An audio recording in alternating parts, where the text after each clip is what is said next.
Hello అండి, welcome to cook with Shri Tulasi. ఈరోజు special Bombay రవ్వ హల్వా అండి. ముందుగా స్టవ్ పై ఒక ప్యాన్ పెట్టుకుని అందులో 3 టేబుల్ స్పూన్ల నెయ్యి వేసుకోవాలి. నెయ్యి వేడెక్కాక అందులో కొన్ని జీడిపప్పులు వేసుకుని దూరగా వేయించి పక్కన ఒక ప్లేట్లో తీసి పెట్టుకోవాలి. ఇప్పుడు అదే నెయ్యిలో 1 కప్పు రవ్వ వేసుకుని బాగా కలుపుతూ ఉండాలి. ఇక్కడ స్టవ్ సిమ్లోనే పెట్టుకుని రవ్వను ఫ్రై చేయాలండి. ఫ్రై అయిన రవ్వను ఒక ప్లేట్లో తీసి పక్కన పెట్టుకోవాలి. తర్వాత ఏ కప్పుతో అయితే రవ్వ తీసుకున్నామో అదే కప్పుతో 3 కప్పుల నీళ్లు పోసి అందులోనే 1.5 కప్పుల చక్కెర వేసి మూతపెట్టి కాసేపు మరగనివ్వాలి. ఇప్పుడు ఫ్రై చేసి పక్కన పెట్టుకున్న రవ్వను కొద్దిగా వేస్తూ ఉండలు కట్టకుండా బాగా కలపాలి. ఈ విధంగా హల్వా సాఫ్ట్గా వచ్చే వరకు అడుగంటకుండా కలుపుతూనే ఉండాలండి.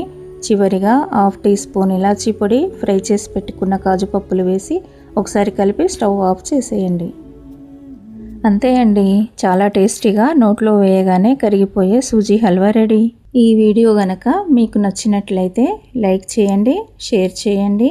మరెన్నో రుచికరమైన రెసిపీస్ కోసం మన కుక్ విత్ శ్రీ తులసి ఛానల్ని సబ్స్క్రైబ్ చేయండి.